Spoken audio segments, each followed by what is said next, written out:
¿Cómo están? ¿Qué dicen? Muy buenas tardes. Gracias por acompañarnos aquí en nuestra comunidad. Como les decíamos, no hay ahorita en vivos en la mañana, pero estamos subiendo estos contenidos.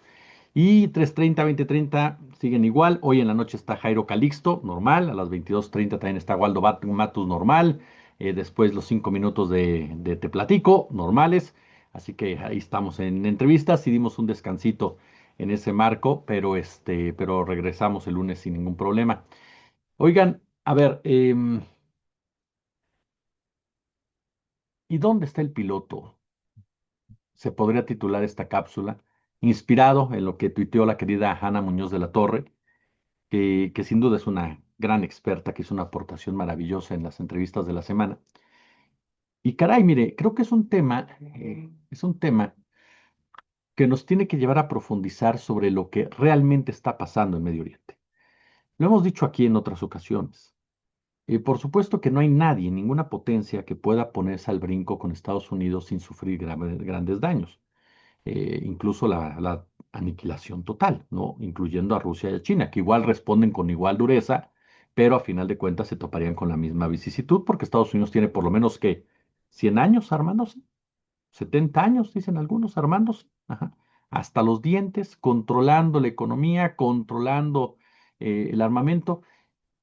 Si lo dimensionamos, nos topamos con un control yanqui impresionante en todas las áreas claves, sensibles. El imperialismo estadounidense, sin duda alguna, heredero directo del imperialismo británico, estuvo muy bien diseñado. Supo perfectamente qué puntos atacar, qué puntos moldear, qué puntos controlar, qué puntos soltar, para que todo fuera caminando conforme a ellos les conviniera y no perdieran en ningún momento, ajá, no perdieran en ningún momento el control de la situación. El único momento, el único descuido, digámosle así, y voy a hacer un comentario muy simple, puede ser la distracción, ¿no? Yo diría que más bien dicho, el agandalle, y el embelezamiento del libre comercio. El libre comercio que fue una falacia, completamente, ¿está de acuerdo? Porque las reglas de libre comercio se aplicaban al norte global. El sur no tenía ninguna opción al respecto. El sur siempre nos han saqueado, siempre nos han expoliado, siempre se han robado lo que es nuestro. Y todo con el pretexto de libre comercio. Pero los del norte tenían siempre el control, ajá, el control de la situación. Las reglas que eran determinantes en piedra para el sur no se aplicaban para el norte, se flexibilizaban totalmente. Hay mucha gente que dice, Estados Unidos se volvió nacionalista, siempre ha sido nacionalista. Es un hipócrita en libre comercio Estados Unidos, porque las empresas claves en las áreas claves son estadounidenses. No permiten que entre absolutamente nadie. Y si entra algún apellido que no sea anglosajón, que no sea de la casta, de la élite, del complejo militar industrial y ahora el tecnofeudalismo, lo hacen a un lado, lo compran, lo evaporan, lo aniquilan. Ajá. Nunca usted verá en áreas claves de una economía como son las armas, como es el petróleo, bueno, en general la energía, la alimentación, la seguridad, el sistema financiero. Nunca verá usted que sea controlado por alguien que no pertenezca a todo ese grupo mencionado.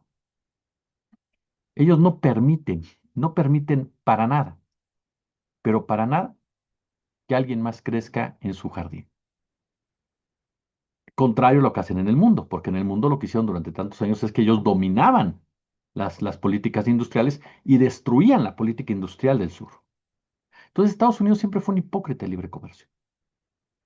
Y aún dentro de ello se envalentonó tanto, se embobó tanto, ajá, fue tan avaricioso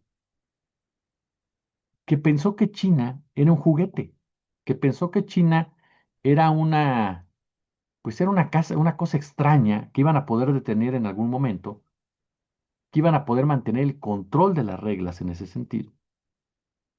Y pues resulta que no. Entonces, ya lo hemos dicho aquí, ese mundo, ¿no? De libre comercio que ellos crearon para todos, en realidad era solamente para unos cuantos, pero lo estructuraron demasiado bien que eso les permitió mantenerse al frente del mundo durante toda la historia. Sí, con la época de la Guerra Fría, que fue tal vez el momento más álgido que tuvieron, pero ahora evidencian claramente su precariedad de capacidades, de talento, de intelectualidad, de desarrollo. Ahora evidencian de manera clara y contundente su degradación moral y ética al no ser un gobierno confiable.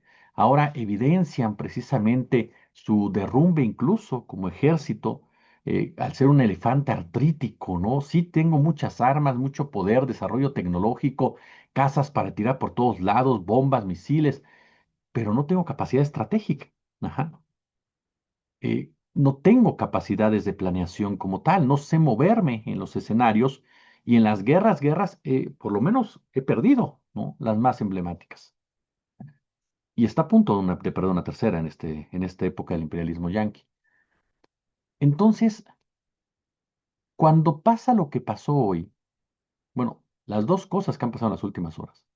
Primero, la destitución, ¿no? De todo este grupo de generales, que no es menor, porque ya se volvió hasta meme, ¿sabe? Ya hay gente que dice, pues donde hubo cambio de régimen fue en Estados Unidos, porque en Estados Unidos sí corrieron a toda la plana mayor del ejército. Pero eso más allá de ser un meme muy gracioso, por lo menos para su servidor, es muy peligroso, porque quiere decir que estos generales no estaban de acuerdo con lo que estaba dictando Pete Hegseth o el propio Donald Trump, o los intereses alrededor del trumpismo y al interior del trumpismo. Eran una especie de piedra, de obstáculo, de dique, porque si no, ¿para qué los mueves? La relación político-militar es una relación que se basa principalmente en una falsa y prefabricada lealtad, pero sobre todo en una especie de complicidad realmente. No es la lealtad tan vanagloriada, lo sabemos bien, es una complicidad como tal. Y dentro de esa complicidad requieres gente que de una forma u otra piense como tú, ya sea inclinado a los intereses castrenses, ya sea inclinado a los intereses empresariales políticos. Cuando no lo encuentras, lo retiras, ya sea a través de un golpe de Estado o ya sea a través, de cambios, ¿no? Al interior de las Fuerzas Armadas. Y eso es lo que está pasando en Estados Unidos. Y eso tendría que preocuparnos, porque si hay un bloque del ejército que se negó o no estaba de acuerdo o estaba cuestionando y es retirado, quienes llegan a ocupar sus lugares son igual de fanáticos que un Pete Hegseth, igual de mercenarios que un Donald Trump, igual de inhumanos que los tecnofeudalistas. Y no porque los otros hayan sido peritas en dulce o virtudes caminando, no, no, no, no, sino porque a lo mejor pensaban una lógica. No es nuestra guerra, que a final de cuentas es lo que ha puesto a Estados Unidos en jaque. No es nuestra guerra. Si ustedes se dieron cuenta, cuando arrancó todo esto, solamente hubo una nación en Europa que se opuso, que fue España. Y al poco tiempo Italia, pero Italia lo hizo por propia sobrevivencia y porque la midió, porque Italia está a tiro de piedra de Irán, es como Chipre, está a tiro de piedra. Ujú. O sea, Irán puede hacerles daño con misiles.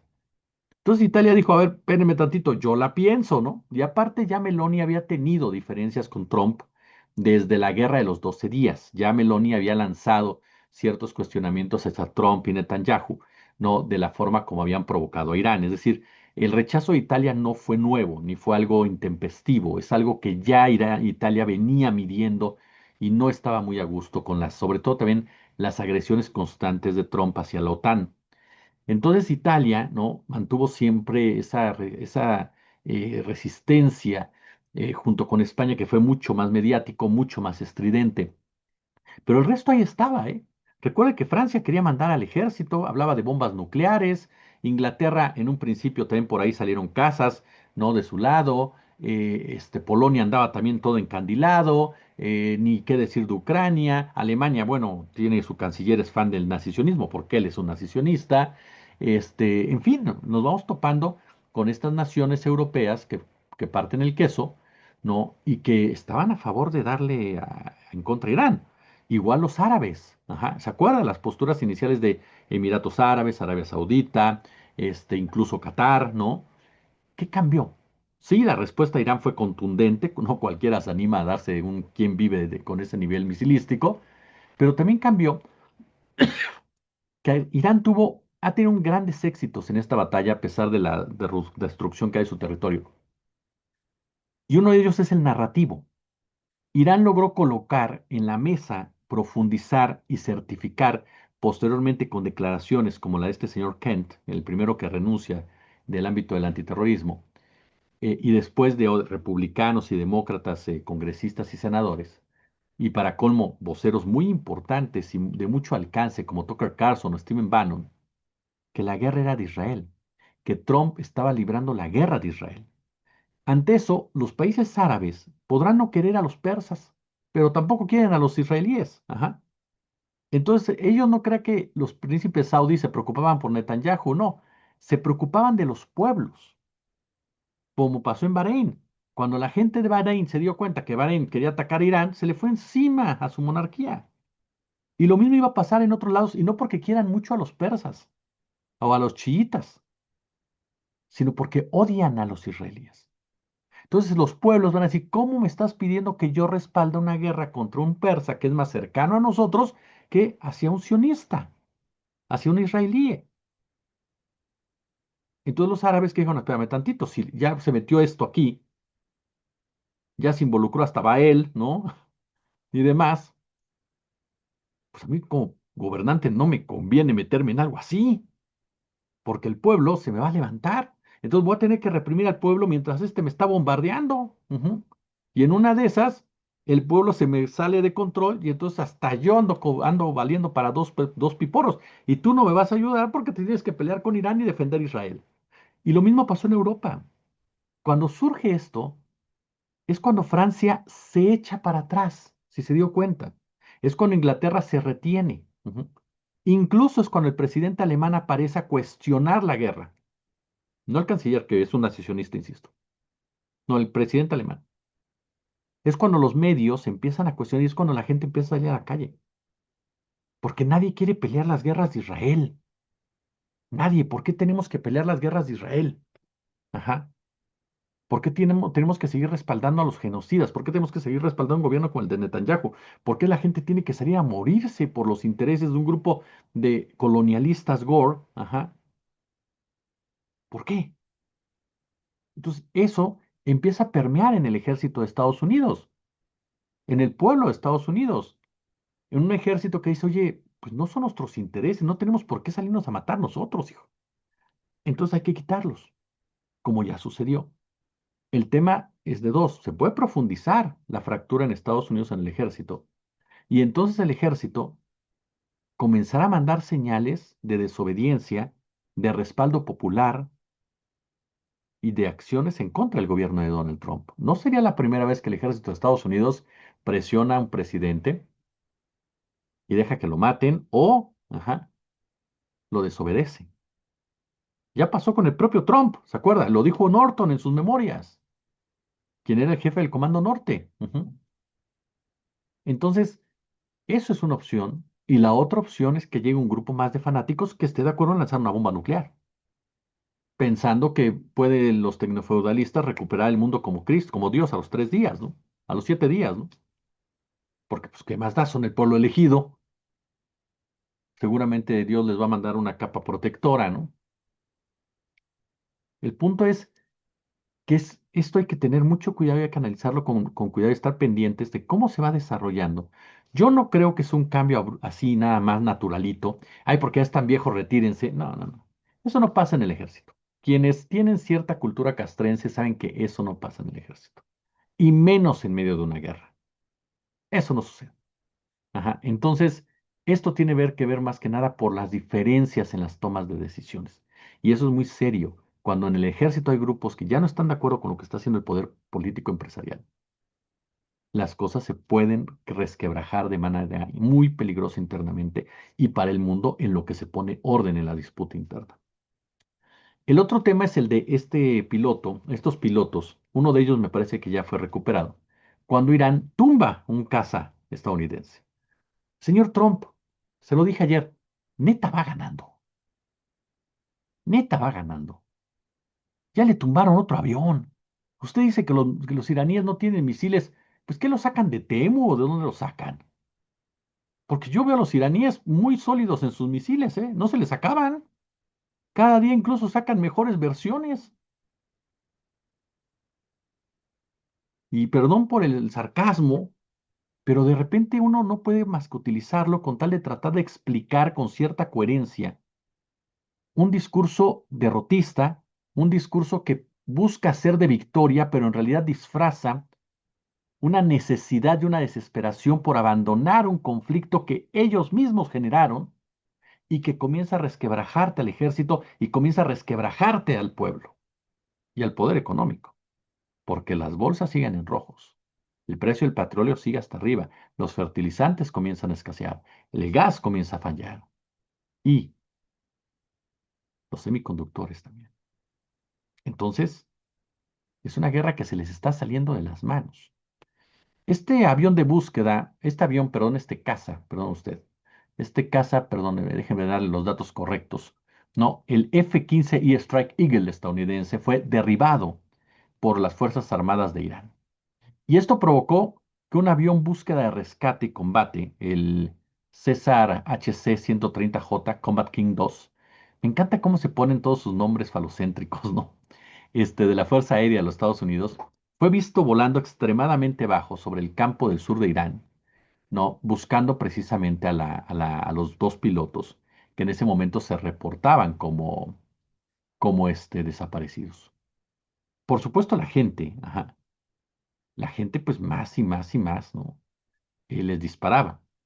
Ahora, déjeme describirle una forma como se estaban burlando los iraníes de los pilotos, en donde ya ve a través de estas figuras de Lego, ¿no? La embajada de Irán en Tailandia, que esa es otra cosa. Irán ha puesto a sus embajadas a mandar comunicados, narraciones, descripciones, información, para romper los cercos informativos que Occidente les ha puesto. Y vemos a un soldado estadounidense corriendo con el paracaídas agarrado y detrás a él como a 6 soldados iraníes con su bigote y toda la cosa, ¿no? De la Guardia Revolucionaria, burlándose literalmente los iraníes, ¿no? De que derribaron el avión y de que salieron corriendo, así, tal cual, que salieron corriendo los estadounidenses, ¿no? Y titularon esa imagen como Ahí van, ¿no? Ahí van. En este marco, déjeme decirle un punto también importante, mm, para irle dando coherencia a todo ello, ¿no? Irán entonces confirmado, derribó un avión de combate estadounidense, los equipos de rescate se desplegaron en la zona en busca de los dos pilotos de la aeronave, Irán ofreció una recompensa a quien detuviera a estos pilotos. Posteriormente, medios israelíes, por eso les cito, medios israelíes aseguraron que uno de los pilotos ya había sido sacado de Irán. Este, el cuerpo de guardianes de la Revolución Islámica presentó una fotografía del avión, no de este modelo F-35 que fue precisamente destruido en el cielo del centro de Irán. Y es parte precisamente de esta información que se ha venido gestando en contra precisamente de lo que pasa en Irán. Ahora, hay mucha información también alrededor de la misma que se la voy a ir dando, pero antes déjeme darle esta enumeralia que presenta Hispan TV en su cuenta de X. Pregunta Hispan TV, ¿cuántos cazas han sido derribados o impactados por Irán hasta la fecha durante la guerra con Estados Unidos e Israel? Un F-15, han sido 4 ya, 3 en Kuwait y uno en Teherán. F-16 han sido 2, uno en el centro y uno en el sur de Teherán. F-18, uno en el sur. F-35 han sido 2, uno en el sur y uno en el centro. Esto en la lógica castrense, en la lógica militar, indica que Estados Unidos no tiene, no tiene el control del aire. Usted sabe que Trump dijo, ya no tienen interceptores, ya no tienen misiles, controlamos sus mares, controlamos su aire. Bueno, no, no es cierto. Si tú estás volando y te están tumbando los aviones, no tienes ningún control, ajá, en ningún sentido. Eso es una realidad, insisto, eso es una lógica militar como tal. Entonces, eso es lo que está pasando con este avión. Hubo gente que festejaba, decían, ya entró Estados Unidos a Irán. No, no entró para nada, entró por aire. Ajá. Pero nunca entraron grupos terrestres, ni mucho menos. Por ahí Fox News decía, ¿no? Que ya están los bombarderos listos sobre el cielo iraní. No, no, tampoco están los bombarderos nucleares, ni mucho menos. La realidad es que Estados Unidos no se atreve a entrar por tierra a Irán y eso es lo que está dejando cada día más lo están dejando en claro. Circula en redes la grabación del momento de una potente explosión en la ciudad iraní de Majarestán, esto en la provincia de Isfahán. Como les he dicho, no ha sido esto miel sobre hojuelas, ni ha sido un asunto ahí de que, oye, a Irán no le ha pasado nada, no, o sea, Irán ha recibido un castigo muy fuerte, muy fuerte. Ajá, y sí lo estamos viendo ahorita, vemos cómo estalla completamente los misiles y de inmediato revientan precisamente las ciudades que se llenan de fuego, que se llenan de dolor, que se llenan de gritos, ¿no? Por la brutalidad con la que se ejerce el poder de la guerra. Ahora, en más información, entro con la información como tal. Ya le dimos aquí lo de este avión. Esto también es cuerpo del avión del F-35.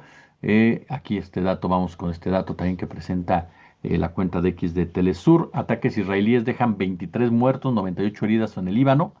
En un solo día, al menos 23 personas perdieron la vida, 98 resultaron heridas en Líbano este viernes, producto de los ataques perpetrados por Israel, según informó el Ministerio de Salud libanés. Con esta escalada, el número total de víctimas mortales desde el inicio del conflicto el 2 de marzo asciende a 1.368 con 4.138 heridos. Es lo que plantea precisamente esta información. Un dato más que es importante sobre la información que se está gestando en el terreno es que Irán protesta ante la OIEA por los ataques de Estados Unidos e Israel a sus instalaciones nucleares. La Organización de Energía Atómica de Irán ha presentado ya una protesta formal ante el director general del organismo internacional, Rafael Grossi, que es un cipayo. Grossi es un cipayo de los Estados Unidos. Pero bueno, Irán denunció que Estados Unidos e Israel han perpetrado múltiples ataques contra sus instalaciones nucleares, que son pacíficas, incluyendo la central de Bushehr y la planta de Natanz. Irán califica el silencio de la Organización de Energía Atómica como una complicidad flagrante, que lo es, en definitiva, y una negligencia histórica que socava completamente, dice, la credibilidad del instituto. Es lo que da a conocer precisamente Irán en esta exigencia que lanza a la organización americana. En este marco vamos con lo que sucede en la ONU, esta ONU, que caray, qué polémicas se arman alrededor de la ONU. Por lo pronto, el Consejo de Seguridad de la ONU, gracias al veto de China, de Rusia, aplazaron la votación sobre el uso de la fuerza en el estrecho de Hormuz. El Consejo de Seguridad ha aplazado esta votación. Estaba respaldado por Bahrein, por Estados Unidos, que autorizaría el uso de la fuerza defensiva en el estratégico estrecho de Hormuz para proteger el tránsito marítimo. La iniciativa que permitiría a los Estados miembros emplear todos los medios defensivos, dicen, ellos no saben qué es defensivo, defensivos necesarios y proporcionales, han generado fuertes divisiones diplomáticas. China y Rusia particularmente le dijeron, no, no lo permitimos, lo vetamos como tal y no podemos legitimar acciones unilaterales y un uso indiscriminado de la fuerza, mientras que Francia expresó dudas sobre la viabilidad realmente de una operación militar en esa zona. Incluso Francia se fue más allá. Emmanuel Macron, que anda caliente con Trump. ¿Por qué razón? Anda enojado porque Trump se burló de él y de su relación con la esposa. Imagínense a qué nivel estamos llegando, caray. En donde dos presidentes de dos potencias se enojan porque uno chismea sobre la relación que uno tiene con la esposa. O sea, ¿qué nivel estamos viviendo en este mundo? En el momento más grave del mundo tenemos a los idiotas más importantes en el poder. Perdón, de verdad, perdón por los calificativos, pero sí me indigna bastante que Trump salga y le diga, no, es que la esposa de Macron le dio unas cachetadas. Y Macron se enoja, le dice, eso no es digno. Entonces Macron no le se enojó, saca pecho, ¿no? Saca pechito y llama a la autonomía global frente a la hegemonía y desafía a Estados Unidos. El presidente francés declara en Corea del Sur que Francia no aspira ya a ser ningún vasallo de ninguna potencia hegemónica, incluida Estados Unidos, e insta a una coalición de naciones, habla de potencias europeas, habla de Brasil, de Canadá, de Corea del Sur, de la India y Japón, para enfrentar la imprevisibilidad de Washington. Ojo con esta declaración de Francia, porque es el alejamiento más serio que ha tenido Macron de Trump. Y es un alejamiento que puede marcar el derrotero de las relaciones y de la nueva conformación mundial. Francia, entendiendo indirecto, directamente por el enojo de este señor por la esposa, cuál debe ser su papel como primera potencia militar de Europa, o una de las primeras potencias militares de Europa. No puede estar agachando la cabeza frente a Estados Unidos y que busque una alianza con Brasil, Canadá, Corea del Sur, la India y Japón, que son naciones cuya economía va a seguir creciendo, particularmente la India y Brasil, no es cosa menor, porque sí está hablando de una alianza en contra de los Estados Unidos y de paso en contra de China y Rusia. Pero particularmente las naciones que está congregando son naciones de diferente estilo. La mayoría están del lado de Estados Unidos, Corea del Sur, la India, Japón, pero Canadá y Brasil juegan un papel importante en su relación con China y en un acercamiento con Rusia. Entonces, me parece que esta postura de Macron no hay que dejarla de lado. Puede ser una bravata, tristemente, pero dentro de todo este marasmo declarativo, pues me parece que es otro de los frentes que se están abriendo, precisamente provocado por las bocazas del presidente de los Estados Unidos. Ahora, aquí hay una declaración muy interesante de Sergei Lavrov, también el, el ministro de Relaciones Exteriores de Rusia, que él dice, el problema no es exigirle algo a Irán, dice, y así lo dijo en la ONU. O sea, no se trata de exigirle algo a Irán. Ajá, sino ponerle fin a las acciones militares de Estados Unidos. Estados Unidos debería poner fin a sus acciones militares contra Irán. Es así, dice Lavrov. O sea, no hay más. Si Estados Unidos deja de atacar a Irán, se acabó la guerra. En cambio, estamos centrando el discurso en Hormuz, que es una consecuencia de, si paramos los ataques de Estados Unidos, si le decimos a Estados Unidos que deje de atacar y detiene sus ataques, el estrecho de Hormuz se va a abrir. Porque se va a parar la guerra. Pero lo que le estamos pidiendo a Irán, literalmente, dice Rusia, es dejar que lo bombardeen para ver si Estados Unidos quiere dejar, ajá, quiere dejar de agredir a medio mundo, ¿no? El presidente de Irán lanzó una carta, fíjese que esta carta la lanzó desde ayer, y es muy interesante esta carta. Voy a leerle un fragmento, si ustedes me lo permiten, ya me pasé un poco del tiempo, pero les leo un poco. El presidente de Irán, Pezeshkian, publicó este miércoles 1 de abril una carta dirigida al pueblo de Estados Unidos. Fíjese la labor comunicativa y narrativa de Irán. Ya se dio cuenta que Trump está muy vulnerable en Estados Unidos y lo planeó así porque si algo tuvo Irán es que estudió a Estados Unidos, a diferencia de Estados Unidos, que no quiso escuchar los informes sobre Irán Trump. Irán sí estudió a Estados Unidos y sabe cuál es el umbral del dolor que tiene Estados Unidos, sabe dónde le duele al estadounidense, sabe qué es lo que aguanta el estadounidense. Ellos aguantan guerras rápidas, pero guerras lentas no las aguantan por el impacto financiero que hay. Ajá. Entonces Irán se da cuenta que hoy por hoy Estados Unidos está completamente vulnerable, vulnerable, ajá, en ese internamente. Y entonces, ¿no? Le manda una carta y le dice, oigan, Trump está siendo influenciado, está siendo manipulado por Israel, no está defendiendo sus intereses. Y le pide que le pregunten a Trump, cuestionen a Trump, dice, ¿cuál es la prioridad del pueblo estadounidense? ¿Es America First realmente una de las prioridades del gobierno de Estados Unidos? Vea usted la capacidad política del gobierno de Irán utilizando los términos de Estados Unidos.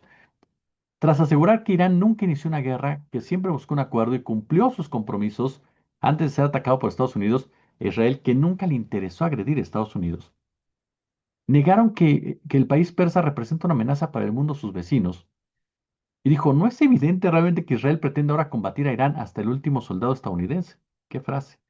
Y el último dólar del contribuyente estadounidense, trasladando el costo de sus ilusiones a Irán, a la región y al propio Estados Unidos en busca de intereses ilegítimos. Y le pregunta a la sociedad gringa, ¿para ustedes tiene algún tipo de victoria volar una secundaria? ¿Matar niñas? Mientras que Trump, en uno de sus clásicos cambios de humor, que ya, sinceramente, dicen por ahí, puede seguir mintiendo, pero ya nadie te las cree. Dice que ahora le den unos días y él toma el estrecho de Hormuz. Pues no, que no le importa el estrecho de Hormuz. No que ya cada quien se rasque con sus suelas. No que ya nadie se acerque. No que ya todo el mundo salió volando. Señor Trump, hombre. Usted está haciendo que los que decimos que no está loco perdamos apuestas. Ujú. Qué bárbaro, señor Trump. Pero bueno, este señor es lo que dice. Dice, voy a tomar el petróleo, pero llevo un poco de tiempo. Pero si me dan chance, sí lo tomo. Rusia, ayer trascendió eh, que Rusia ya puso freno a un ataque nuclear de Estados Unidos. Eso fue lo que trascendió. Que Rusia puso freno a un ataque nuclear de Estados Unidos. Algunos medios lo manejaron. No sé, esos niveles siempre es difícil certificar algo. Pero no puedes descartarlo porque así sucedió durante la primera etapa de las 12 días. Usted recuerda que después de que Irán responde a Israel, Trump lanza un tuit muy agresivo donde dice desalojen Teherán y comienza a escucharse el rum rum de que estaba ya volando el cerco, el cielo, el avión nuclear y de repente las embajadas perdón, los países de China y Rusia mandan un tuit que dicen desalojen Tel Aviv. No fue fortuito, no fue un juego de palabras. Fue una respuesta, tú tocas Irán, yo vuelo Tel Aviv. Y Rusia queda claro que lo va a hacer. Si no lo hace China, lo va a hacer Rusia. Si tú tocas nuclearmente a Irán, yo voy a volar Israel. No. Entonces, no es algo sencillo, por supuesto, ni mucho menos. Fíjate, estaba viendo, por ejemplo, estos temas también.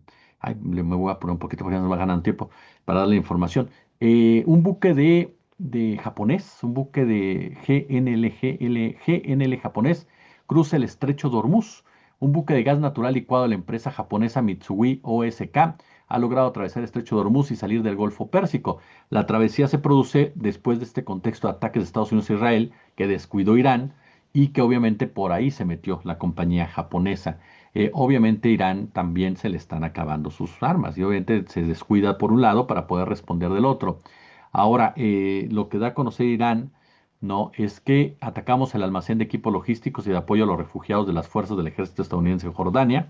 Atacamos el lugar de despliegue del batallón mecanizado de la brigada blindada estadounidense en el campamento Arifahan en Kuwait y atacamos la planta de fundación de aluminio más grande de Bahrein como partidaria de las industrias militares estadounidenses. Es el reporte que da a estas horas el gobierno de Irán precisamente sobre este tema. También se confirmó que otro buque, pero este inglés, había logrado precisamente pasar, ¿no? Había logrado pasar también este, por el estrecho de Hormuz, pero que este había sido con permiso, que este había sido con permiso por parte de las autoridades, ¿no? Ese es lo que se comentó. Ahora, en los otros temas adyacentes a todo esto que hemos hablado, bueno, ya le comentábamos, ¿no? La destitución de los generales, que no solamente fue el caso de Randy George, sino también de David Hodney, que dirigía el mando de preparación y transformación del ejército, el capellán general del ejército de tierra, William Grimm, que según las versiones, William Grimm era una de las voces que no estaba a favor de un ataque terrestre en Irán por las consecuencias que esto podría acarrear. Trump ha sumado a la salida de la fiscal Pam Bondi por la destitución de la cúpula militar o de un sector de la cúpula militar que por supuesto ha generado pues ya cierta molestia y cierto resquemor en todo lo demás con base en lo que le hemos estado platicando esta tarde aquí en nuestro canal de entrevistas y en nuestro canal también de análisis, por supuesto. Muchas gracias a todos ustedes por estar con nosotros. Pongan el pulgar arriba si son tan amables. Déjenme darle lo último, a ver qué más hay en lo último que se haya presentado sobre este tema, ¿no? Donde a final de cuentas, ¿no? Bueno, los iraníes siguen sacando videos. Voy a ver si puedo subir unos videos porque están unos muy buenos, ¿no? Y que vale la pena compartir, que ya los vi en otras plataformas, en otros canales, así que no creo que deba haber problema con el nuestro, aunque bueno, uno nunca sabe, ¿verdad? Estoy viendo un video que fue hace una hora que subió RT. Es un video donde, bueno, se ve la búsqueda de pilotos estadounidenses derribados mientras los iraníes se acercan a encontrarlos. Vemos precisamente en tierra, ¿no?, a los iraníes que están operando para encontrarlos, mientras que por aire se ve el movimiento de los Estados Unidos en ese marco. En fin, el último video se lo describo, se lo voy a describir. No, fue francés, perdón usted, fue un buque francés el que cruzó el estrecho de Hormuz con autorización de Irán. Ojo en este caso, ¿por qué Estados Unidos está tan involucrado en este caso? Porque a final de cuentas,